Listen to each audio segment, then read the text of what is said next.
The credit card statement arrived on a Tuesday, and that's when I knew my wife Tanya was screwing someone else. Not because of some dramatic revelation or tearful confession. No, that would have been too easy. Instead, it was line item 17. Romantic getaway spa, $847.32. Problem was, I'd spent that weekend fixing our neighbor's busted water heater while Tanya claimed she was visiting her sick mother in Atlanta. Before we dive deeper into this story, I have one small request. Please subscribe, drop a like, comment, and hit that hype button to boost this channel so more people can discover these incredible Reddit stories. I'm Julian Parker, 38 years old, and I've seen enough bullshit in my life to recognize the smell from a mile away. 10 years as a paramedic taught me that people lie about everything, their pain levels, their drug use, whether they just fell down the stairs.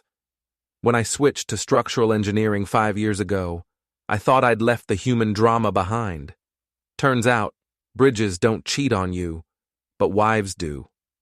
Julian, you're staring at that paper like it owes you money, Tanya said, walking into our kitchen wearing a silk robe that cost more than my monthly car payment.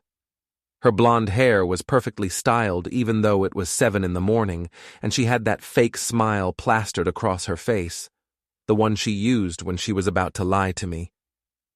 Just reviewing our expenses, I replied, folding the statement carefully. Interesting charges here. She poured herself coffee from our expensive machine, another recent purchase I hadn't authorized, and shrugged. Oh, you know how those billing companies are. Probably some mix-up. An $800 mix-up? Right. I'd built my career on understanding structural integrity, and our marriage was showing some serious cracks in the foundation. The next morning, I decided to do what any reasonable husband would do: investigate. Not because I'm some paranoid control freak, but because I'm an engineer, and engineers solve problems by gathering data. The data was telling me my wife was full of shit. I started small, checked our joint account online, found 3 months of transfers to something called Bayside Property Management. Each transfer was for $1,200, always on the 15th of the month. When I asked Tanya about it over dinner, she nearly choked on her wine. Oh, it's complicated, she said, avoiding my eyes. Work stuff. Work stuff that costs us $3,600? It's an investment opportunity, Brett mentioned. You know, my boss at the firm. Brett Garrison. I'd met him exactly once, at the company Christmas party. 41 years old, drives a BMW he can't afford, and has the kind of sleazy confidence that makes you want to check your wallet after shaking his hand. The guy wore a gold chain outside his shirt and called everyone buddy while looking over their shoulder for someone more important to talk to. Since when do you make investment decisions without discussing them with me? I asked. Tanya's face flushed. Since I started making my own money and don't need permission for everything. That stung, mainly because she was making about half what I was pulling in, and most of her own money went toward clothes and spa treatments. But I let it slide. For now. The real breakthrough came the following week when I was working late and decided to surprise Tanya with dinner from her favorite Italian place. I pulled into our driveway at 8:30 and noticed something odd. The back gate was open, and there were muddy footprints on our deck that weren't mine or Tanya's. Inside, I could hear voices from the living room.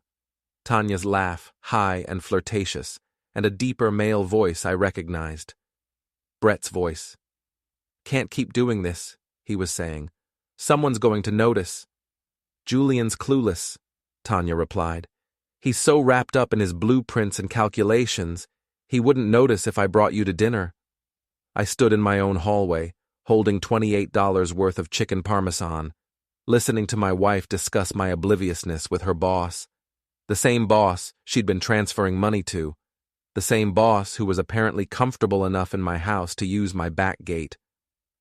Still, Brett continued, maybe we should cool it for a while. My wife's been asking questions about my schedule. His wife. Of course, he was married too. This wasn't just adultery, it was a goddamn conspiracy. I backed out of the house quietly, sat in my truck for 20 minutes, then came back in making enough noise to wake anyone. By the time I reached the living room, Brett was gone, and Tanya was watching television in her pajamas, looking perfectly innocent. "Hey, babe," she said without looking away from the screen. "How was work?" "Productive," I said. "Very productive." That night, lying in bed next to a woman who'd been lying to me for months, I made a decision. I wasn't going to be the clueless husband anymore. I was going to be the husband who fought back. But first, I needed more data. The next morning, I called my best friend Bob Martinez. Bob's been my wingman since college, and he has two qualities that make him invaluable in situations like this. He's completely loyal, and he has absolutely no filter. "Your wife's cheating on you," he said before I'd even finished explaining the situation. We were sitting in his auto shop, surrounded by the comfortable smell of motor oil and honest work. "I know that, Bob. The question is what to do about it." "Easy. Catch them in the act, take pictures, divorce her ass, and take half her shit." Bob wiped his hands on a greasy rag and grinned. "Or we could slash his tires. I'm flexible. I'm not looking to go to jail over this." "Then what's the plan, genius?" That was the problem. I didn't have a plan yet, but I was starting to get some ideas. I spent the next week gathering evidence like I was building a case file. Tanya's phone records showed dozens of calls to Brett's number, usually during times she'd told me she was busy with work or out with her girlfriends. The Bayside property management transfers were going to an apartment complex downtown, specifically Unit 247. A quick drive-by confirmed that Brett's BMW was parked in the visitor's spot. They weren't even trying to be subtle about it. The smoking gun came on Friday evening. Tanya claimed she had to work late on a big client presentation, but her office building was dark when I drove by at 9 p.m., so I decided to pay a visit to Unit 247. The apartment was on the second floor, overlooking the complex's pool. Through the sliding glass door, I could see Tanya and Brett sharing a bottle of wine on a couch I'd never seen before. She was wearing a red dress I'd bought her for our anniversary last year. I took pictures. Not because I'm some creepy stalker, but because I'm an engineer, and engineers document everything. Then I went home and waited. Tanya stumbled in around midnight, claiming the presentation had run long and they'd gone out for drinks afterward to celebrate. She smelled like Brett's cologne. "How'd the presentation go?" I asked. "Great, really great. Mr. Henderson loved our proposal." Mr. Henderson had been gone for 6 months. I'd seen his obituary in the paper. "That's wonderful, honey. I'm proud of you." She kissed my cheek and headed upstairs. I sat in my kitchen, looking at the photos on my phone, and realized I felt something I hadn't expected: relief. Not because my marriage was over, but because I finally knew where I stood. The uncertainty was worse than the betrayal. Now I could start planning my comeback. The first step was financial. I opened my own checking account and started redirecting my paychecks. Legally, I couldn't touch our joint savings without her signature, but I could damn sure stop contributing to it. I also canceled the credit card she'd been using for her work expenses. The second step was social. Tanya's circle of friends included 2 women I'd always liked: Marissa Chen, who ran a successful marketing company, and Ellen Rodriguez, who taught high school English. Both of them were smart, observant, and, I suspected, already aware that something was wrong with Tanya's story. I invited them to lunch under the pretense of planning a surprise party for Tanya's birthday. What I really wanted was information. "Oh, Julian," Marissa said, stirring her salad thoughtfully. "I don't think Tanya's really in the mood for parties these days." "Why's that?" Ellen and Marissa exchanged a look. Ellen cleared her throat. "Well, she's been different lately, distracted, and she's been talking about you differently." "How so?" "Like your roommates instead of husband and wife," Marissa said gently. "And she's mentioned Brett a lot. Her boss? Maybe too much, if you know what I mean." I knew exactly what she meant. Has she said anything specific? Another look between them. Ellen leaned forward. Julian, I like you. You're a good guy and you deserve better than whatever game Tanya's playing. But I think you already know that. Smart women. I'd always said so. What would you do? I asked. If you were in my position? Marissa smiled, and it wasn't a nice smile. I'd make sure everyone knew exactly what kind of person they were dealing with. The opportunity came sooner than I expected. Tanya's accounting firm was hosting their annual charity gala, a black tie affair where all the local business leaders gathered to pat themselves on the back and write tax-deductible checks. Tanya had been talking about it for weeks, mainly because she'd bought a new dress that cost more than most people's rent. You're coming, right? She asked, adjusting her earrings in our bedroom mirror. Brett specifically asked if you'd be there. I'll bet he did. Wouldn't miss it. The gala was held at the Ocean View Country Club, a stuffy place where the waiters wore white gloves and the champagne flowed like water. I wore my best suit and played the part of the supportive husband, shaking hands and making small talk about municipal infrastructure projects. Brett found me at the bar around 9 o'clock. He was drunk, not sloppy drunk, but loose enough to be careless. Julian, great to see you, buddy. He clapped me on the shoulder like we were old friends. How's the engineering business? Solid, I replied. Built to last. That's what I like to hear. Your wife talks about you all the time, you know. Says you're the most dependable guy she knows. Dependable. The beginning of the end in any marriage. She's mentioned you too. Says you've been very supportive. Brett's smile faltered for just a second.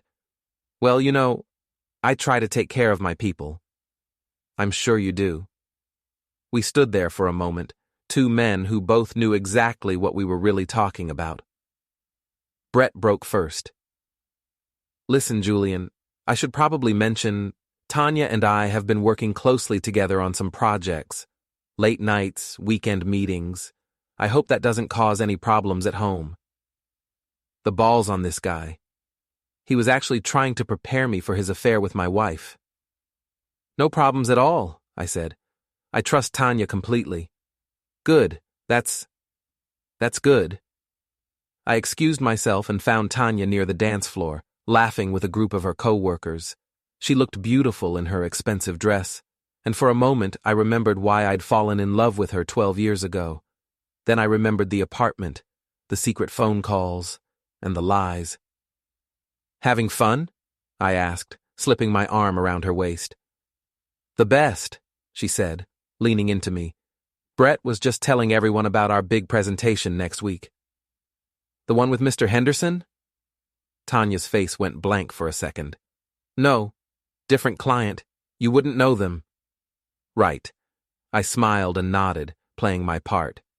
The evening's entertainment was provided by a local band that specialized in covers of songs from the 80s. As they launched into Don't Stop Believin', I watched Brett ask Tanya to dance. She glanced at me, and I nodded my permission like the understanding husband I was pretending to be. They moved well together, I had to admit. Brett was a decent dancer, and Tanya was graceful in her heels. They looked like a couple. They looked comfortable. That's when I decided it was time to stop being understanding. I pulled out my phone and opened the photo gallery. The pictures from apartment 247 were still there, time-stamped and crystal clear. With a few quick taps, I uploaded them to a new social media account I'd created earlier that week. The account name was Truth Teller Charleston, and I'd already connected it to several local gossip groups and business networks. The caption read, When your wife works late with her boss. Bayside Apartments, Unit 247. Some presentations are more hands-on than others. There was cheating wife. Office romance. Charleston scandals. I hit post and watched my phone screen light up with notifications. Within minutes, people at the gala were checking their phones and whispering. I saw Marissa across the room, looking at her screen with wide eyes. Ellen was standing next to her, shaking her head in disgust. Brett and Tanya were still dancing, oblivious to the digital wildfire spreading around them. By the time the song ended, half the room was staring at them. Tanya noticed first. She always was sensitive to social dynamics. Her smile faded as she looked around at the faces watching her. "What's wrong?" I heard her ask Brett. That's when Brett's phone started ringing. Then Tanya's. Then both their phones were buzzing with notifications, calls, and text messages. I walked over to them, my own phone in hand. "Honey," I said loud enough for nearby tables to hear, "I think you have some explaining to do." Tanya looked at my screen and went white. Brett grabbed his phone, saw the same images, and said something under his breath that would have gotten him thrown out of Sunday school. "Julian," Tanya whispered, "let me explain." "Oh, I think the pictures explain everything pretty clearly." The room had gone quiet except for the band, who were still playing Don't Stop Believin', with increasing enthusiasm. Someone near the back started laughing. Then someone else. Within seconds, the entire charity gala had become a spectator sport, and Tanya was the main event. She grabbed my arm. "We need to talk, privately." "I think we're past private conversations." Brett stepped forward, trying to salvage the situation. "Look, Julian, this isn't what it looks like." "Really? Because it looks like you've been sleeping with my wife in an apartment I've been paying for." The laughter stopped. Now we had everyone's complete attention. "You son of a bitch," Brett said, his face flushing red. "You can't just—" "Can't what? Tell the truth? Show people who you really are?" Brett took a step toward me, and for a moment I thought he might actually throw a punch. I almost hoped he would. I'd been lifting weights and doing construction work for 20 years, and Brett looked like his most strenuous exercise was opening wine bottles. But Tanya stepped between us. "Stop it, both of you. This is insane." "No," I said, looking directly at her. "This is overdue." I turned to address the room. Most of the guests were still watching us like we were dinner theater. "Ladies and gentlemen, I apologize for the disruption. Please continue enjoying your evening. My wife and her boss have some business to discuss." Then I walked out of the country club, got in my truck, and drove home. Behind me, I left a marriage, a reputation, and 2 people who were about to learn what it felt like to be publicly humiliated. The war had officially begun. Tanya didn't come home that night, or the next night. On Sunday evening, she finally showed up with red eyes and a suitcase, claiming she was staying with Ellen until things cooled down. "You destroyed everything," she said, standing in our living room like she was afraid to sit down. "My job, my reputation, my friendships. How could you do that to me?" I was sitting in my recliner, drinking a beer and watching the news. "I didn't do anything to you, Tanya. I just showed people what you were already doing. Those pictures were private. They were taken from a public sidewalk of activities visible through an open window. Nothing private about it." She stared at me like I'd grown a second head. "You're different. This isn't like you." "You're right. The old me would have suffered in silence while you made a fool of me. The new me fights back. I never meant for this to happen." "Which part? The cheating, the lying, or the getting caught?" Tanya started crying, not the gentle tears of genuine remorse, but the angry, frustrated sobs of someone who'd been outmaneuvered. "I want a divorce." "Good. I've already talked to a lawyer." That stopped her tears immediately. "What?" "Patricia Williams. She's handling my side of things. You should probably get your own representation." "You can't be serious." "Absolutely serious. Patricia thinks I've got a strong case for adultery and financial misconduct. Apparently, using marital funds to maintain an apartment for extramarital affairs is frowned upon by family court judges." Tanya's face went through several interesting color changes. "You bastard." "I'm a bastard. I'm not the one who spent the last 6 months lying and cheating." She grabbed her suitcase and headed for the door. "This isn't over." "Yes, it is. You just don't know it yet." After she left, I poured myself another beer and called Bob. How'd it go? He asked. She wants a divorce. Perfect. Now you can take half her shit instead of the other way around. Bob, she doesn't have any shit to take. Her salary barely covers her shopping habits. Then what's the point of all this? Good question. The point wasn't money. I made enough to support myself comfortably. The point wasn't even revenge exactly. The point was that for 12 years, I'd been married to someone who saw me as a convenient placeholder, a reliable source of income and stability while she pursued her own interests. The point was that I was tired of being taken for granted. The point is that I'm not going to be anyone's fool anymore. Amen to that, brother. Monday morning brought new developments. Brett's wife, a woman named Sandra whom I'd never met, called me at work. Mr. Parker, this is Sandra Garrison. I think we need to talk. We met for coffee at a place downtown, far enough from both our usual haunts to avoid awkward encounters. Sandra was attractive in a tired way, with the look of someone who'd been dealing with disappointment for a long time. How long did you know? She asked without preamble. About a month. You? I suspected for longer, but I didn't have proof until your little social media post. She stirred her latte thoughtfully. Brett's been having affairs for years. This is just the first time anyone's made it public. I'm sorry. Don't be. I should thank you. Now I have grounds for a divorce that won't leave me destitute. We talked for an hour. Sandra was smart, funny, and had been putting up with Brett's bullshit for 15 years. She was also vindictive in a way that made me grateful we were on the same side. I've been documenting his finances for months, she said. Credit card statements, bank records, mysterious cash withdrawals. Your wife isn't his first side piece, just his most expensive one. What do you mean? Sandra pulled out a folder thick with papers. Brett's been skimming money from client accounts to fund his lifestyle. The apartment, the dinners, the gifts. It's all paid for with stolen money. Are you sure? Positive. I've got copies of everything. The question is, what do we do about it? That evening, I called Patricia Williams and explained the situation. She listened carefully, asked pointed questions, and finally gave me the advice I was hoping for. If Mr. Garrison has been embezzling client funds, that's a criminal matter. You need to contact the police and the State Bar Association.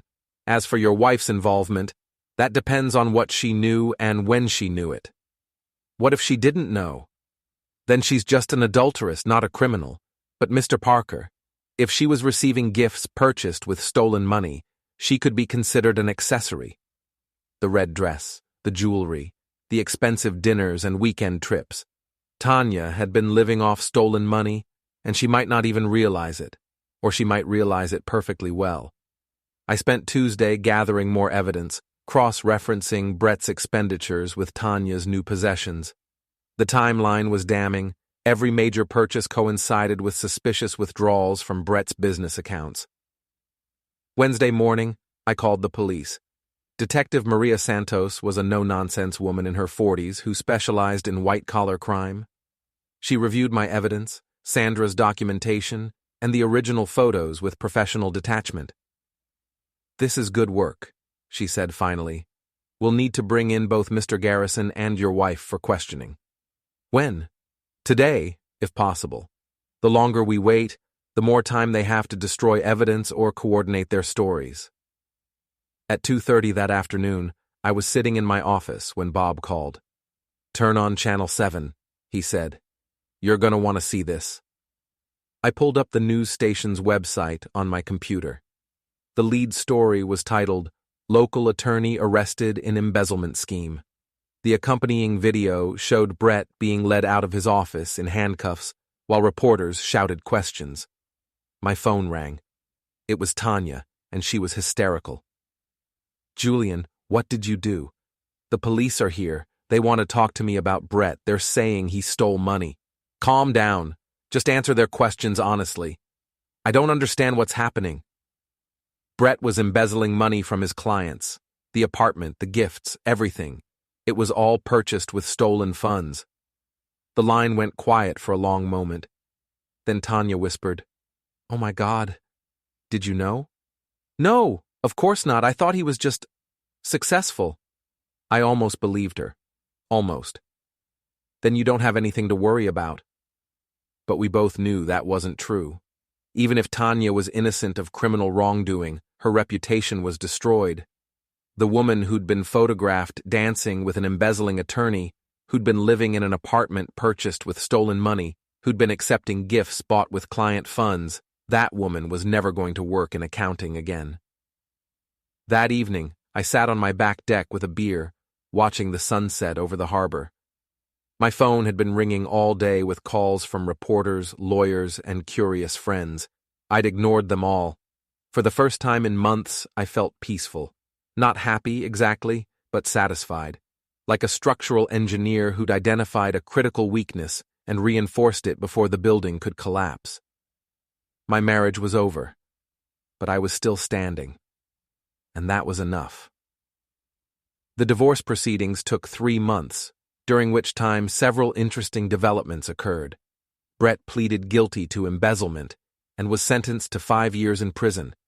His law license was revoked, his assets were seized to compensate his victims, and Sandra took him for everything the state didn't claim. Tanya was cleared of criminal charges, but fired from her job. Apparently, being associated with a major financial scandal was bad for business, even if you weren't technically guilty of anything. She moved back in with her parents in Atlanta and, according to mutual friends, was working as a bookkeeper for a small construction company. The divorce itself was surprisingly straightforward. Since Tanya couldn't afford a good lawyer and had no significant assets to claim, Patricia Williams made quick work of the settlement. I kept the house, the truck, and my retirement accounts. Tanya got her car and half of our minimal joint savings. She's not even fighting it, Patricia told me during our final meeting. Most people in her situation would be demanding alimony, property settlements, something. It's like she just wants to disappear. Maybe she does. Are you okay with that? I thought about it.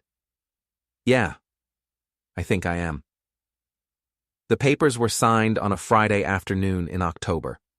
I walked out of the courthouse legally single for the first time in 12 years, and the only thing I felt was relief.